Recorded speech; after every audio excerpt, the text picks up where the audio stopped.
As a Christian, I've been asked all sorts of questions. Some questions have been very difficult, some questions have been rather easy to answer, and I've had the response right away.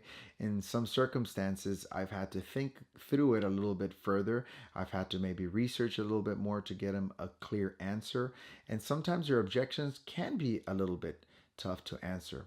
So in those circumstances, I like to probe a little further in having these kinds of dialogues because sometimes people will come at me and they will ask me tough questions and they expect me to be able to defend what it is that I believe. And in all fairness, I think that we should be able to defend what we believe and be able to give answers as to why we believe what we believe.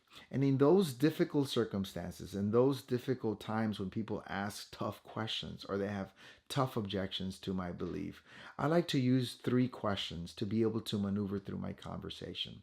The first question is, what do you mean by that? So if somebody asks me, well, I don't believe in God. Well, I might ask, what do you mean by God? Sometimes we'll find out that their view of God, as they're explaining to us or to me in particular, is not the same God that I believe in. So in that case, I will just say, well, you're right. I don't believe in that God either. And question solved, right? Question answered. The second question that I like to ask is, well, how did you come to that conclusion? If they say, well, I don't believe Jesus Christ rose from the dead.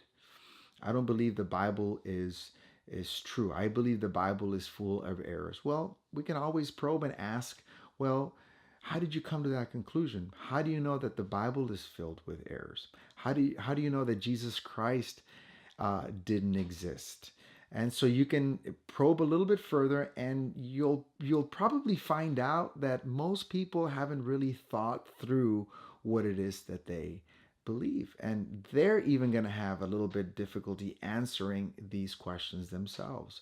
Finally, I like to ask the question, well, have you ever considered? So once I've probed a little bit further, once gotten a little bit more information from them, I like to be able to offer something back in return. So I'll ask, have you ever considered that maybe God does exist because of A, B, or C? Or have you ever considered that the Bible is historically reliable because of A, B, or C? Or that Jesus Christ did exist and he did rise from the dead because of this, this, and this? So those three questions are really helpful when I'm dealing with difficult circumstances, with difficult questions or difficult objections.